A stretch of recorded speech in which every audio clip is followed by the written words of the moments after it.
Hello, my name is Anthony Hall, and I'm here with Simon Smalley from Small Animations, who's going to be giving us an insight into his company, Small Animations. So, thanks for joining me, Simon. Hi Tony, how you doing? I'm doing good, thanks.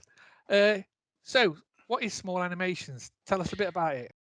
Well, Small Animations currently it's just me, but I Small Animation Studio, which is I take on projects for commercial clients doing TV commercials. I've done some feature film work, TV series, product renders, stuff like that. So anything 3D and sort of high spec, then I try and get in it as much as I can in that area. So with larger projects, I often use other freelancers as well, so I can kind of expand the team.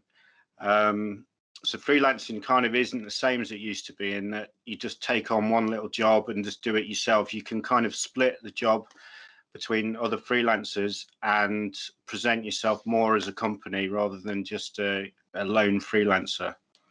Cool. Sounds really good. I mean, am I guessing that is it a fairly young company? Is it just been going 3 or 4 years, or have you been going longer? Well, I've actually been freelancing under Small Animations for 13 years, Wow. but for the past sort of 12 years, I've always worked full time and then sort of done freelance projects at the side. But in the last sort of 18 months, I've been full time Small Animations, and it's going really well. We've got some great projects on the horizon. We've done some brilliant stuff over the last sort of 12 months. So Oh, hoping that continues. brilliant. Well, so the audience can see the kind of work you've got. I've got your show reel, so let's Yeah. play that and have a look. Okay.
Some brilliant stuff there. Absolutely Thank fantastic you. work.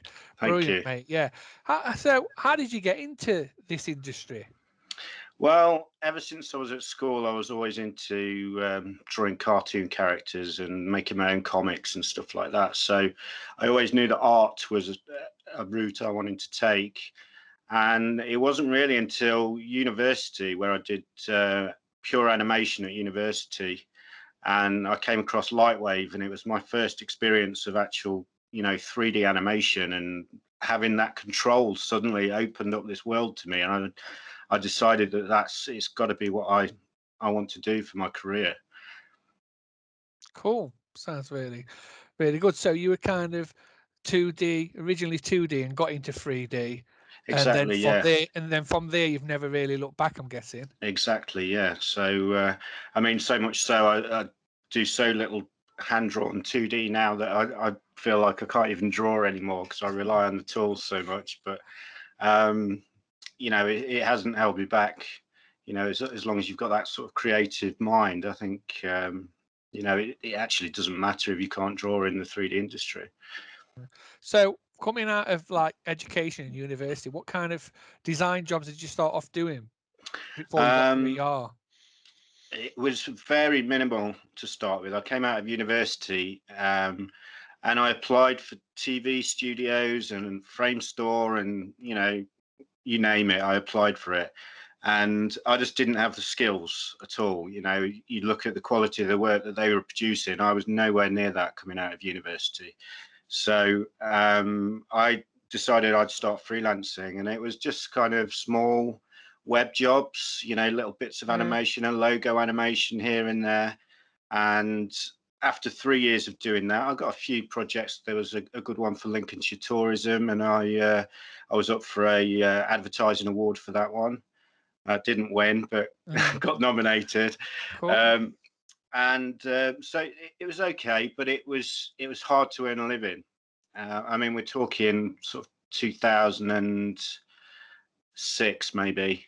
Right. And so I ended up applying for jobs in the games industry. It was never something I really thought I wanted to do, but it was another avenue to try. And I got my foot in the door at Circle Studio, which is the follow-on company from Core Design, who did Tomb Raider. Oh, cool. And so I was making iDVDs and also Nintendo DS games. So I worked there for a Wow. few years, and then that was kind of my foot in the door to start getting a show reel together. And obviously, the longer you're in the industry, the better kind of reel you can develop, the better kind of jobs you can get. So it went from there, really. Oh, cool. So do you have like a piece of work that you would say stands out that is what you're most proud of currently? Yeah, I mean, I've been a fan of Star Wars since I can remember. I mean, I went to see Empire Strikes Back when it first came out in the cinema, and to work on the Hasbro project for Star Wars was just like a dream come true, really.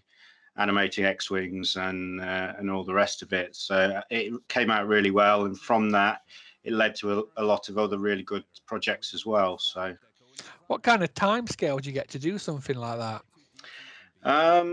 it's always very tight. I seem to remember we had something like 6 days per commercial, and we did 4 commercials. So it was less than a month's work to do 4 commercials. Wow. Some late nights here. Exactly. So brilliant. So I've got a few questions for my students. So Yeah. the first one is, to date, what do you think your toughest job was to complete and why? Right. So back end of last year, I got the opportunity to work on my first ever feature film, and this was a film called Ammonite, starring Kate Winslet. And basically, the idea was the film had been shot, and it had been shot with handheld camera, and there was a decision made that all the shots were too wobbly and they all needed stabilizing. And I think there was like 40 shots to do, and I'd never done this before, and there was also lots and lots of tracking to do. So um, not only was it the amount of shots, there's a huge amount of pressure on this. You know, there's movie companies involved and so on, and they don't take any messing around. You know, if you fail, you're out of the door. So then I began doing all the tracking and so on. But with tracking, it's not an artistic skill as such. You're relying on the computer, the algorithm, to calculate that track. Right. And if it fails, you've got to do it again, and you've got to redo it and try all sorts to try and make it work. And so the stress kind of built, because it was, although I was working really hard, I was at the mercy of this tracking algorithm in After Effects. And so Yeah, that was tough, but we got that delivered, and that was in the cinema sort of last about 6 months ago, I think. Yeah, and it's another. I suppose it's another branch to your services. Exactly. Yeah. I mean, that's opened up some other stuff. I've been working on some content for religious movies, actually, which is something I never thought I'd be doing. But you know, it's all great experience, and often, you know, with these projects, it's learning new skills to get the job done. So always quite rewarding. Cool, brilliant. So next question from a student is, what would you say are some of the top, or shall we say top 3 do and don'ts for running a design business? Do you have any? Yeah, I mean, obviously, number one, I think, and it probably applies to any kind of company that you're working, even if it's your job, not your company or whatever. I think number one is to be honest and respectful to people, because you know, you've got to deal with these people on a daily basis. You want to be treated nicely, and you know, if you don't respect them and you don't treat them with honesty, then the project's just not going to work out. You know, they're not going to look after you when it comes to getting paid. You know, you need a good relationship, and if you get that good relationship, then clients come back again. They've had a nice experience working with you, and that guy was good, yeah, so they want that experience again. So Cool. that would be the first one to do. Secondly, I think is always delivering what you promise you're going to deliver. So, you know, that comes down to delivering on time, deliver it when you say you're going to, and always deliver what you've promised to deliver. So when you're having that initial call, don't overpromise stuff just to get the job. You know, oh, I'll do that for you. Yeah, I'll do that for you. But all of a sudden, you're in a world of pain because you're doing stuff you've never done before.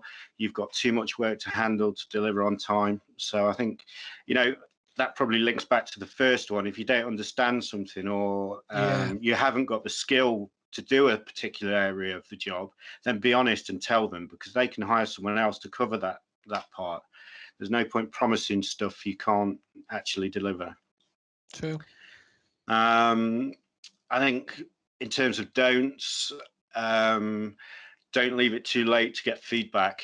We try and always, whenever you've got anything to show, get it sent over as soon as possible for feedback, because if you've gone on a bit of a tangent or you didn't quite understand what they were saying, you need to find out as soon as possible, because if you've suddenly, you know, you think you've understood this, you start making the animation, you do all this, and then you deliver and they say, no, that's not what we meant.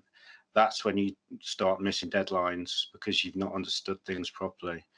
So yeah, early feedback is so sounds like communication's the key. Absolutely. Not to be frightened to kind of keep asking questions and communicate. Yeah, exactly. I mean, I was going to also say, just, you know, when you have a project brief, don't assume anything. If you're not clear on it, double check, because people aren't going to be bothered if you have to ask questions, just so that everything's clear and everyone's on the same page, because it's that lack of understanding that makes projects late, I think. Cool. And we've got one last question here from a student.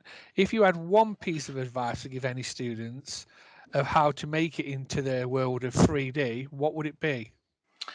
I think, you know, if you really want to make it, you've got to make it happen.